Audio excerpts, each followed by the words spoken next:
Have you ever seen someone give a public demonstration and thought, oh wow, I could never do that? Yeah, me too, but I'm often inspired by them, and from time to time I also give memory demonstrations. Let me share some clips and tell you all about them, including tips on how to make your memory skills demonstrations calm, focused, relaxed, and even blissful.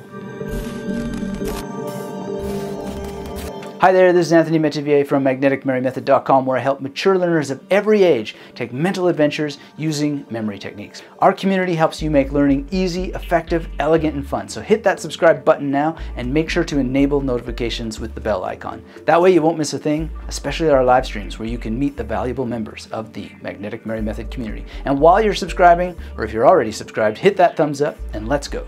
Now, when it comes to giving memory demonstrations, this practice certainly isn't for everyone, and it really isn't necessary. You can keep your memory powers to yourself.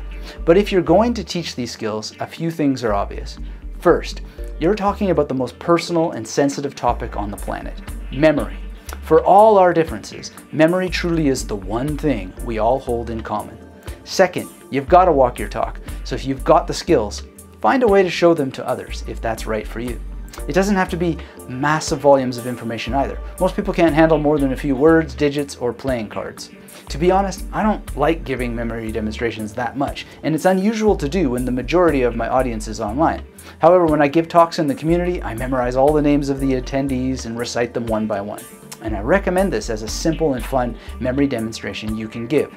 You can also simply give talks off the top of your head. That's another simple way to communicate that you have a good memory. It demonstrates the kind of focus and concentration that memory skills bring. Now, in terms of online demonstrations, here are 3 examples. In this first, I illustrate my own memory skills on live streams by recalling the real names of the attendees from time to time. It's a minor thing, but fun, and recently someone who hadn't been on a live stream for about 6 months showed up, and that gave me an opportunity to show that I remembered his name. Was it Chris, Natural Flow? I think so. It's been so long since you've been here. I'd be curious if that is correct. I find that memorizing names from a screen is far more challenging than memorizing the names of people in real life. If you're interested in more on the differences, I suggest you check out my discussion with the 2018 USA Memory Champion John Graham about these differences. You'll find these points useful, along with many other tips and inspirational stories John shares. The link to this episode is in the description box beneath this video. On this same live stream, I recited 32 verses from the Ribhu Gita. This is an ancient text in Sanskrit, and the selections were gathered by Gary Weber in his book, Evolving Beyond Thought. Now, this recitation was a great challenge because there was traffic noise in the background. The second time I recited the entire piece, my wife had come home and was chopping away in the kitchen. It seemed to me a great opportunity to keep streaming and recite with all those distractions to demonstrate not just memory, but the extraordinary focus and concentration that memory practice itself will create for you. If I can memorize that much script, anyone can, and rest assured, the benefits of doing so will be profound. If you'd like to watch the full replay and benefit from some of the amazing questions and comments the Magnetic Memory Method family offered, you'll find a link in the description below. The third example I'd like to share is a live stream where I memorized some Chinese lyrics that were completely new to me.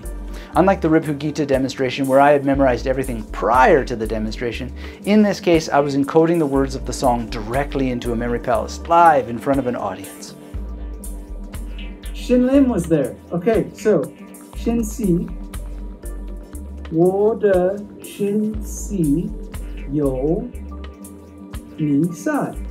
Woo! I'm pretty sure that's right. It took a second. Well, actually, it took longer than a second. But see, this is the thing. If you just relax and you ask yourself what was there, you try not to get it perfect, you don't worry about it, then I think you got it. So, 我的讯息有你在. Woo! I love that. I love that. I got a bit tired near the end, but I think I got the point across. You can memorize anything you want, under any conditions. Other times I've memorized live in public include sitting to compete for charity with Dave Farrow in Toronto, and countless times where I've shared names of authors, books, and terms from philosophy that I've memorized. To be honest, I know this topic and the memory world so well that I find watching and giving memory demonstrations a bit boring. In fact, I often neglect to record my public talks because I'm sure they're very boring to watch, and because they have a had to have been there quality to them when I watch others do it. But at the end of the day, it's a very blissful experience. So let me end with a few quick tips that will help you give memory demonstrations of your own. First, Learn how to relax. It's normal to get nervous when giving any kind of presentation. I have a particularly nerve-wracking history because for many years I took lithium, which gave me the shakes. I'll save some nightmare stories around that for another time, but basically that experience put me off public speaking for quite some time. But 3 things really helped me get back into it when I had to attend the field exams and dissertation defense for my PhD. First, I learned progressive muscle relaxation. Basically, you're just holding and releasing all the major and minor muscle groups in your body. I like to start with my feet and work up to my face. It only takes a few minutes and you can perform the entire relaxation routine reclining, seated, standing, and even walking. Second, psychic alternate nostril breathing has been helpful. I've taught this technique in other videos, but the idea is to imagine that you're inhaling only in one nostril and then out the other. And then you switch. And this practice creates a lot of focus, and when combined with progressive muscle relaxation, creates a lot of bliss. Third, a bit of pre-visualization goes a long way. Now there are 2 kinds. First, I like to allow myself to see everything going wrong. Now it sounds counterintuitive, but when you let yourself imagine the worst possible outcome, it's hard to take your worries about anything so bad happening so seriously. Also, if you perform often enough, mistakes will happen, and these are a great training ground for handling them. For example, I once misheard a Graham and called him William. Because I was so relaxed and made miscalls like this before, I simply explained that music was loud in the room, corrected my magnetic imagery for his name, and went on to correctly recall all the other names in the room during the demonstration. My friend and former bandmate Alberto Atala once said something I never forgot about performing live. If it looks like a mistake, people will think it's a mistake. In other words, if you hit a wrong note, just get back on course and keep playing. Even those who noticed it will soon forget or be entranced by your mastery soon after. Keep calm and carry on. Now second, I like to pre-visualize success. I don't make a big deal of this or play through my whole presentation. In fact, I can't because I haven't met any of the people or memorized their names yet. It's just a simple mental image of everything having gone well. And then finally, let go of the outcome. This practice is perhaps a bit difficult because so many of us are control freaks. I certainly am. But it's the most powerful practice of all because none of us control the laws that govern the universe. You can't really anticipate all the things that can go either right or wrong. Generally, the people to whom you're presenting just want to be entertained and learn something. You're there to help make that happen and have all the positive expectation in the world. But even if you don't get it, be accepting of all possible outcomes and just let it go. So what do you say? Could giving a few simple memory demonstrations be something for you?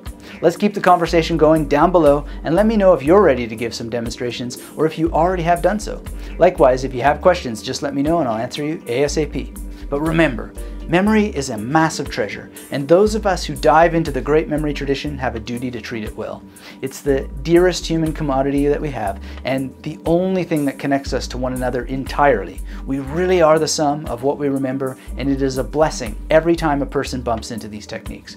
And if you're watching this and still uncertain of exactly how memory techniques work and how you can apply them to your life, get my free memory improvement kit at magneticmerrymethod.com/YT. The link is in the description below and you'll be able to quickly complete 4 videos and go through 3 compact ebooks with examples, exercises, and a summary of the videos.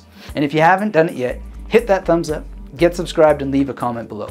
Every short sentence and interaction helps me continue helping you because it lets the robots know humans care about the great memory tradition we all need to defend. Thanks as ever for the view. Hope to hear from you soon, and until we get to speak again, keep yourself magnetic.